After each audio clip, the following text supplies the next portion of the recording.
ವೀಕ್ಷಕರೇ, ಕರ್ನಾಟಕದ ಕುಳ್ಳ ಅಂತಾನೆ ಫೇಮಸ್ ಆಗಿದ್ದ ಹಿರಿಯ ನಟ, ನಿರ್ಮಾಪಕ, ನಿರ್ದೇಶಕ ದ್ವಾರಕೀಶ್ ಇಂದು ಇಹಲೋಕ ತ್ಯಜಿಸಿದ್ದಾರೆ.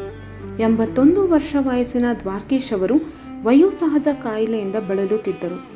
ದ್ವಾರಕೀಶ್ ಅವರ ನಿಧನದ ಬಗ್ಗೆ ಅವರ ಪುತ್ರ ಯೋಗಿ ಅವರು ಮಾಹಿತಿ ನೀಡಿದ್ದಾರೆ. ಅವರ ಸಾವು ಚಿತ್ರರಂಗಕ್ಕೆ ತುಂಬಲಾರದ ನಷ್ಟವನ್ನುಂಟು ಮಾಡಿದೆ.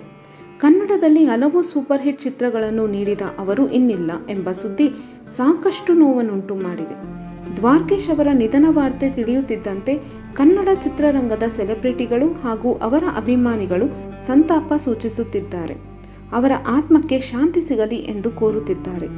ರಾತ್ರಿ ಲೂಸ್ ಮೋಷನ್ ಆಯಿತು, ರಾತ್ರಿ ನಿದ್ದೆ ಮಾಡಿರಲಿಲ್ಲ, ಬೆಳಗ್ಗೆ ಕಾಫಿ ಕುಡಿದು 2 ಗಂಟೆ ಮಲಗುತ್ತೇನೆ ಎಂದು ನಿದ್ರಿಸಿದರು. ಮಲಗಿದವರು ಎದ್ದೇಳಲೇ ಇಲ್ಲ. ಅವರಿಗೆ ಹೃದಯಾಘಾತ ಆಗಿದೆ ಎಂದು ಅವರ ಪುತ್ರ ಯೋಗಿ ಅವರು ಮಾಹಿತಿ ನೀಡಿದ್ದಾರೆ. ದ್ವಾರಕೀಶ್ ಅವರು ಮೈಸೂರು ಜಿಲ್ಲೆ ಹುಣಸೂರಿನಲ್ಲಿ ಆಗಸ್ಟ್ 19, 1942ರಂದು ಜನಿಸಿದರು.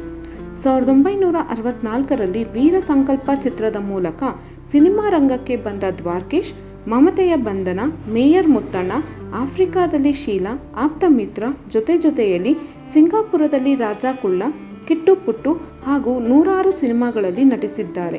40ಕ್ಕೂ ಹೆಚ್ಚು ಸಿನಿಮಾಗಳನ್ನು ನಿರ್ಮಿಸಿರುವ ಇವರು 15ಕ್ಕೂ ಹೆಚ್ಚು ಸಿನಿಮಾಗಳಿಗೆ ನಿರ್ದೇಶನ ಮಾಡಿದ್ದಾರೆ. ಡಾಕ್ಟರ್ ರಾಜ್ಕುಮಾರ್, ವಿಷ್ಣುವರ್ಧನ್ ಅವರಂತಹ ದಿಗ್ಗಜರ ಸಿನಿಮಾಗಳನ್ನು ನಿರ್ಮಿಸಿ ಕನ್ನಡ ಚಿತ್ರರಂಗದಲ್ಲಿ ಛಾಪು ಮೂಡಿಸಿದರು.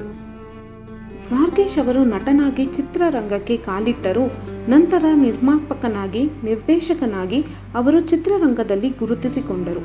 ಅವರು ಚಿತ್ರರಂಗಕ್ಕೆ ನೀಡಿದ ಕೊಡುಗೆ ತುಂಬಾನೇ ದೊಡ್ಡದು. ಮಮತೆಯ ಬಂಧನ ಅವರ ನಿರ್ಮಾಣದ ಮೊದಲ ಸಿನಿಮಾ, ವೀರ ಸಂಕಲ್ಪ ಅವರ ನಟನೆಯ ಮೊದಲ ಸಿನಿಮಾ.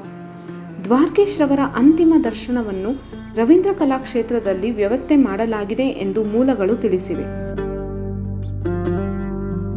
ಅವರ ಆತ್ಮಕ್ಕೆ ಶಾಂತಿ ಸಿಗಲೆಂದು ನಮ್ಮ ವಾಹಿನಿಯ ಮುಖಾಂತರ ಆಶಿಸುತ್ತೇವೆ.